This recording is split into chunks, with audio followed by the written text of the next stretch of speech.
Hi everyone, welcome back to my YouTube channel. स्वागत है आपका मेरे इस यूट्यूब चैनल में, जहां मैं कोशिश करता हूं आपके समय को पूरी पूरी वैल्यू दूं। कम से कम समय में आपको एसएमई या मेन बोर्ड आईपीएस रिव्यू करके दूं, ताकि आप एक इन्फॉर्म डिसीजन बना सकें और अपने रिस्क एपेटाइट के हिसाब से अपनी इन्वेस्टमेंट्स डिसाइड कर सकें। अभी इसी सिलसिले में आज एक मेन बोर्ड आईपीओ रिव्यू करेंगे विशाल मेगा मार्ट का। बट उससे पहले एक quick introduction about my self. मेरा नाम है पार्व। मैं पिछले 12 साल से फाइनेंशियल इंडस्ट्री में हूँ। न्यूजीलैंड में as a licensed financial adviser काम कर चुका हूँ। इंडिया में अभी तक मैं रजिस्टर्ड या लाइसेंस नहीं हूँ, तो ये वीडियोस अपने नॉलेज और एक्सपीरियंस के बेसिस पे बनाता हूँ और फुल्ली एजुकेशनल पर्पसेस के लिए बनाता हूँ, ताकि आप एक इन्फॉर्म डिसीजन ले सकें rather than following in a trap. आप एक बार वीडियो देख लीजिए पूरी, और उसके बाद फिर आपको समझ आएगा वेदर टू अप्लाई और नॉट। आपके पॉकेट क्या कहती है, इन्वेस्टमेंट्स क्या कहती हैं, whether you are in that position, आप मॉडरेट इन्वेस्टर हो या रिस्क टेकिंग इन्वेस्टर हो, वो सारे कंक्लूजन्स आप बैठा सकते हो एक बार आप अगर वीडियो देख लोगे तो चलते हैं आज के इस आईपीओ पे, विशाल मेगा मार्ट। अगर आप इंडिया की टीयर 2 या टीयर 3 सिटी में हैं, जैसे मैं अभी इंडिया की टीयर 2 सिटी में हूँ, रायपुर छत्तीसगढ़ में, तो आपने ये नाम ज़रूर सुना होगा, Vishal mega mart. In 2007-8 if I remember, ये एक रिवोल्यूशनरी नाम था, क्योंकि इसने ये एक कॉन्सेप्ट लेके आए थे। मेरी अंडरस्टैंडिंग अबाउट माई सिटी में बताता हूँ।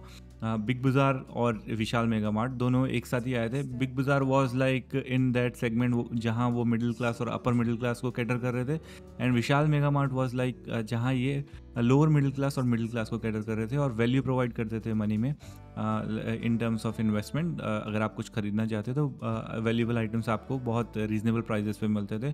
तो उस टाइम पे बहुत ही रेवोल्यूशनरी नाम था, और उसके धीरे धीरे इनकी कंपटीशन बढ़ती गई। बिग बाज़ार को जैसे डी मार्ट ने लाइक ऑलमोस्ट उनकी मार्केट ही एंड कर दी, रिलायंस मार्ट आ गया, और भी बहुत लोकल लेवल पे भी मार्ट्स आ गए। तो कंपटीशन बढ़ती गई और इनकी मार्केट जो साइज़ है वो एक लिमिटाइज हो गई। अभी भी इनका प्रेजेंस 172 स्टोर्स हैं इनके इंडिया वाइड, बट उस लेवल का नहीं पहुंच पाया जिस लेवल का इनके कॉम्पिटिटर्स का पहुंच गया। लाइक अप्रॉक्सीमेटली 14,000 के आसपास स्टोर्स हैं रिलायंस मार्ट के, और डी मार्ट के भी लगभग 10,000 के आसपास स्टोर। तो मैं एक अंदाज़ा बता रहा हूँ, जिस हिसाब से इन्होंने स्टार्ट किया था उस हिसाब से इनके भी लाइक एटलीस्ट 10,000 स्टोर्स तो होने चाहिए थे, बट ये उस लेवल पे पहुँच नहीं पाए। अब इनका आईपीओ आ रहा है, 11 दिसंबर को ओपन हो रहा है, और निराशाजनक बात इन्वेस्टर्स के लिए ये है कि फुल्ली ऑफर फॉर सेल है। तो 1 रुपया भी जो हम इन्वेस्ट करेंगे वो कंपनी की ग्रोथ में नहीं जाने वाला, वो एग्जिस्टिंग इन्वेस्टर्स को एग्जिट दिलाने के लिए, जो प्रमोटर्स हैं, एग्जिस्टिंग इन्वेस्टर्स हैं, अर्ली इन्वेस्टर्स, उनको एग्जिट दिलाने के लिए है। तो 8,000 करोड़ कंपनी उठाना चाहती है। बट मैं इस आईपीओ को इसलिए रिव्यू कर रहा हूँ, यूजुअली तो लाइक जहाँ मैं 100% ऑफर फॉर सेल देखता हूँ, मैं कह देता हूँ कि अभी रहने दीजिए आप, maybe we can look at it after some time, जब ये डिस्काउंट पे अवेलेबल हो। बट मैंने एक एक्सपीरियंस किया है इंडिया की आईपीओ इंडस्ट्री में। हायुंडई आईपीओ देख लीजिए, स्विगी आईपीओ देख लीजिए, जहाँ पे ऑफर फॉर सेल या तो 100% था, या like majority of the portion was offer for sale, फिर भी वो आईपीओस लिस्टिंग गेन्स के साथ ओपन हुए।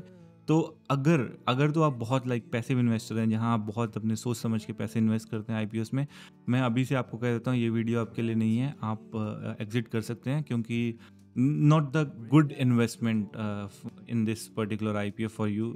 इसी डेट्स में और भी आईपीओ आ रहे हैं जिनकी मैं वीडियो डालूंगा, शायद आप उसमें अप्लाई कर सकते हो। बट इसमें अगर आप पैसिव इन्वेस्टर हो तो मत कीजिए। अगर आप मॉडरेट और रिस्क टेकिंग इन्वेस्टर्स हैं, जिनको लिस्टिंग इन से मतलब है, तो आप ये वीडियो देखिए, आपको समझ आएगा कि अप्लाई करना है और किस लेवल की लिस्टिंग इन्स एक्सपेक्ट कर सकते हैं।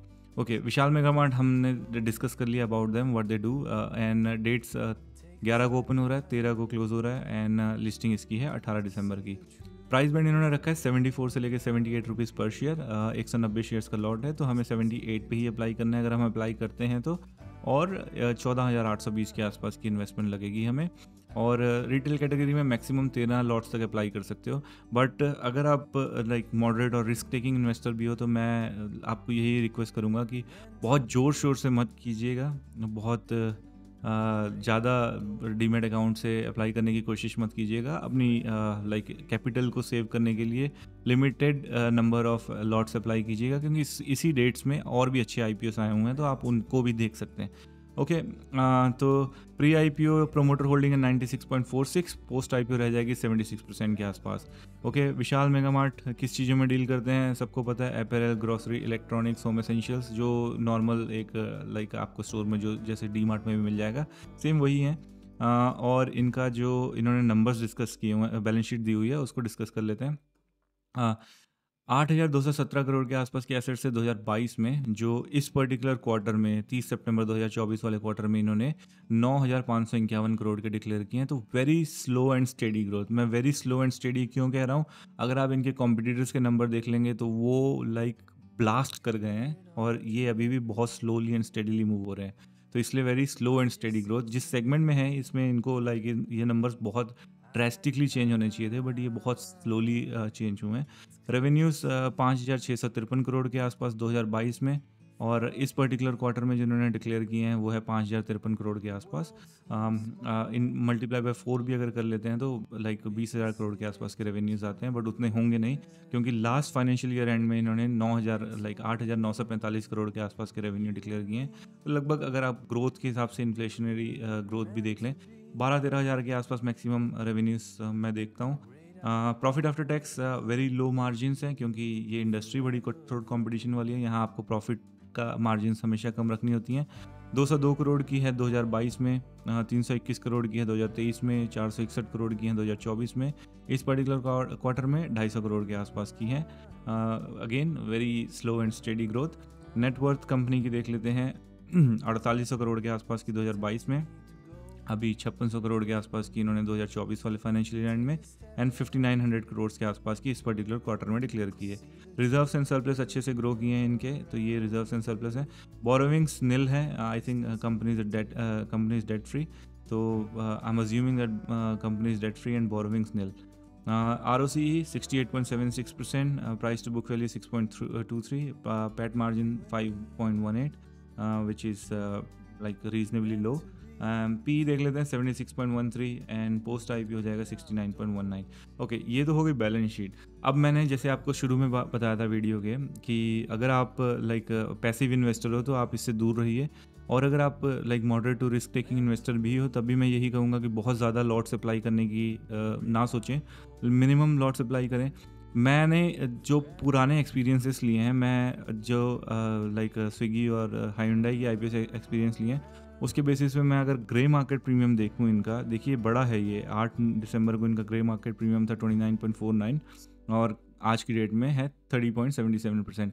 तो जो मेरा एक्सपीरियंस रहा है हायुंडई और स्विगी का, वो यही रहा था कि ट्रेंड इज़ द किंग। अभी ट्रेंड क्या कह रहा है? ट्रेंड कह रहा है कि इनके ग्रे मार्केट प्रीमियम ऊपर जा रहे हैं, तो उस ट्रेंड को देखते हुए मैं डेफिनेटली फर्स्ट डे पे अप्लाई नहीं करूँगा। सेकंड डे जैसे 11 को ओपन हो रहा है, मैं 11 को अप्लाई नहीं करके 12 को अप्लाई करूँगा, और 12 को भी जब मुझे लगेगा कि सेटिस्फैक्ट्री लेवल पे सब्सक्रिप्शन हो गया है तो मैं अप्लाई करूँगा। और मैं इसमें 10 to 15% के आसपास के लिस्टिंग गेंस देखता हूँ बेस्ड ऑन द ट्रेंड जो अभी ग्रे मार्केट प्रीमियम का है, और जो सेकंड डे के आसपास का सब्सक्रिप्शन होगा उस पर शायद मैं रिव्यू करके आपको बताऊं कि क्या लिस्टिंग गेंस होंगे। तो definitely wait and watch. First day I would highly recommend कि आप थोड़ा वेट कर लीजिए, एंड सेकंड डे आप अप्लाई कीजिए, और फिर उसके बाद में मैं आपको एक शॉर्ट या एक वीडियो बना दूंगा और बताऊंगा आपको कि मेरी क्या एस्टिमेशन है about the listing gains. But अभी का जो ट्रेंड देखते हुए लग रहा है मुझे 10 to 15% के आसपास के लिस्टिंग गेंस दिखते हैं मुझे इसमें। हो सकता है ज़्यादा भी हों और हो सकता है थोड़े कम भी हों, बट यही है। लॉन्ग टर्म इन्वेस्टमेंट के लिए तो मैं सजेस्ट नहीं करूँगा, क्योंकि ये सिंकिंग शिप है मेरे अकॉर्डिंग। इनकी कंपटीशन बहुत तगड़ी है, और जिस हिसाब से ये 8,000 करोड़ उठा रहे हैं और एक भी पैसा कंपनी में नहीं जा रहा है, तो I won't recommend it for long term investment for now. May be आगे जाके अगर डिस्काउंट होता है और कंपनी का विजन चेंज होता है तो हम डेफिनेटली देख सकते हैं लॉन्ग टर्म विजन के लिए भी। तो ये था मेरा review about Vishal mega Mart IPO।